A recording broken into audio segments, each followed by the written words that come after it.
कुठल्याही झाडाला फेरी मारायला सांगितलं मी मारीन. मला सांगितलं मंजिरीसाठी लिंबाच्या झाडाला फेरी मारते, मी लिंबाच्या झाडाला मारीन. दोन अत्यंत डेडिकेटेड ऍक्टर्स एकमेकांच्या समोर उभे राहिले की मला वाटतं जे काही मॅजिक व्हायचंय ते सगळ्यांना दिसतं. खऱ्या अर्थाने हा सीन कायम लक्षात राहील, कारण इतके दिवस याची आपण आतुरतेने वाट बघत होतो. तो सीनही आणि तो पाऊसही एकाच वेळेस आले. याच्यात मला असं वाटतं की अंधश्रद्धेचा भाग नाही, हा प्रेमाचा भाग आहे. आणि ज्यांना नाही आवडत त्यांनी एक दिवस फॅड म्हणून काहीतरी एक रुटीन पेक्षा वेगळी गोष्ट आम्ही करतोय असं म्हणून एन्जॉय करा. हाय हॅलो नमस्कार, मी प्रांजली स्नेहा सुनील लॅमलाईट मराठीमध्ये तुम्हाला सगळ्यांचं स्वागत आहे. तर आज मी आले विन दोघातले रुटीन या मालिकेच्या सेट प्रथास निमित्ताने महाराष्ट्राचं आवडतं कपल आपल्यासोबत आहे, समर आणि स्वानंदी. तर कसे आहात? मस्त एकदम कसं चाललंय शूट?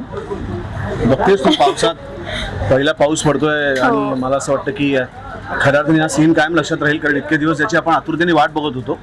तो सीनही आणि तो पाऊसही एकाच वेळेस आले. आणि मालिका ही लास्ट इयर ह्याच पावसाळ्यात सुरू झाली होती. पावसाळ्यात सुरू झाली, त्यामुळे वर्ष होईल आम्हाला शूट चालू करून. बरं, मी मागाशी तुम्हाला बघितलं दोघंही एवढे मोठे मोठे सीन वन टेक मध्ये देताय. काय सांगाल एक्सपिरियन्स की पहिला पाऊस आउटडोर शूट काय आहे त्याच्यावरचं राज? प्रेम कामावरचं, दुसरं काही नाही. अरे वा, तुम्ही काय सांगाल? प्रेम कामावरचं प्रेम, वडाच्या झाडाखाली सीन, सावलीतलं शूटिंग, एवढं ऊन असताना पण ते सगळंच जुळून आलं. बरं, आता ह्या काही रूढी परंपरा आहेत जे नवीन पिढी आमच्या सारखी पिढीला नाही त्यांना एक्सेप्ट करत किंवा त्यांना नाही करायचं वाटत, त्याबद्दल तुमचं काय मत आहे?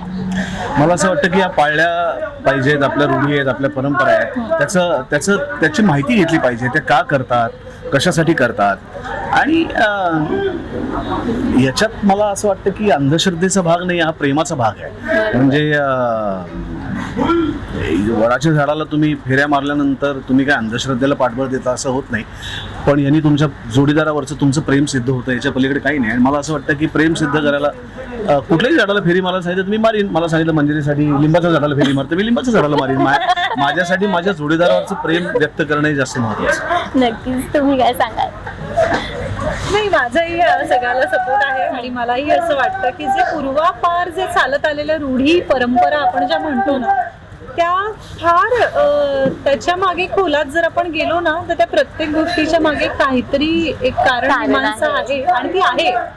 सो ती आपण समजून घेतली आणि त्याच्या मागचं नॉलेज आपण मिळवलं ना तर फार छान गोष्ट असेल. कारण हे ऋषीमुनी आणि ह्यांनी जे काही करून ठेवलंय त्या प्रत्येक सणाला, त्या सणात आपण जे खातो त्यातले पदार्थ म्हण किंवा ज्या गोष्टी आपल्याकडून केल्या जातात त्याच्या मागे काही ना काहीतरी कारण आहेत आणि ती खूप छान आहे. त्यामुळे आपण ह्या गोष्टी केल्या पाहिजे. नक्कीच. आणि ज्यांना नाही आवडत त्यांनी एक दिवस फॅड म्हणून काहीतरी एक रुटीन पेक्षा वेगळी गोष्ट आम्ही करतोय असं म्हणून एन्जॉय करा.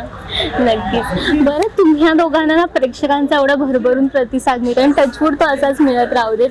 तर प्रेक्षकांसाठी काय सांगाल ते तुमच्यावर एवढं प्रेम करतात? थँक्यू, कृतज्ञता, मनापासून नमस्कार. आणि ते जितकं प्रेम करतात त्याहीपेक्षा जास्त त्यांच्यावरती आमच्या दोघांचंही प्रेम आहे. वटपौर्णिमा आहे, वडाच्या 7 फेऱ्या आपण मारतो, तसं एक को आर्टिस्ट म्हणून एकमेकांना असं काय प्रॉमिस कराल? प्रॉमिस? हा, मला असं वाटतं कामाच्या बाबतीत हे प्रॉमिस खूप अनसेड असतं, कारण आपण समोरच्या कलाकाराच्या बरोबर आहोत त्यांनी काही केलं तरी सुद्धा. आणि हे प्रॉमिस इतकं अनसेड असतं ना की ते फक्त त्या समोरच्या कलाकारालाच कळत असतं. त्यामुळे हे प्रॉमिस एका कलाकाराचं दुसऱ्या कलाकाराला असतंच. आणि एकदा ते अनसेड प्रॉमिस असतं ना की मग बोलून प्रॉमिसेस देण्याची गरज भासत नाही, कारण त्याला माहिती असतं की काही झालं तरी सुद्धा ही व्यक्ती, हा कलाकार माझ्या बरोबर असणार. नक्कीच. तू काय सांगशील? नाही, अगदी खरं बोलला तू. आणि खरंच त्याची काही गरज नसते, कारण की दोन अत्यंत डेडिकेटेड ऍक्टर्स एकमेकांच्या समोर उभे राहिले की मला वाटतं जे काही मॅजिक व्हायचंय ते सगळ्यांना दिसतं. आणि तसं आहे एकमेकांच्या बाबतीत. त्यामुळे हा शो, ही कमिटमेंट जी आहे समर स्वानंदीची, ती अगदी जोपर्यंत प्रेक्षक आमच्यावर प्रेम करत राहणार आहेत आणि जोपर्यंत ते कंटाळणार नाही आहेत ह्या शोला, तोपर्यंत आम्ही तेवढ्याच भक्कमपणे एकमेकांच्या पाठीशी आणि ऑडियन्ससाठी झटत राहणार आहे. नक्कीच. बरं, जाता प्रेक्षकांना काय सांगाल? खूप छान वाटलं तुमच्याशी बोलून. कुठलाही शो सुरू करताना या शोचं भवितव्य काय होईल आपल्याला माहिती नसतं. ते तेव्हाच ठरतं जेव्हा तुम्ही त्याला साथ देता, तुम्ही त्याच्या पाठीमागे उभे राहता, तुम्ही प्रेम करता आणि तुमचा आशीर्वाद असतो. जो तुम्ही वर्षभर आमच्या पाठीमागे भक्कमपणे उभे राहिलात, तुमचा आशीर्वाद दिलात आणि तुमचं प्रेम देतच आहात. तुमचं प्रेम आणि आशीर्वाद असाच आमच्यावरती, आमच्या टीमवरती, सगळ्या मराठी कलाकारांवरती, सगळ्या मराठी मालिकांवरती, सगळ्या मराठी सिनेमांवरती आणि नाटकांवरती, कलाकृतींवरती असंच राहू देत, एवढीच विनंती. धन्यवाद. थँक्यू.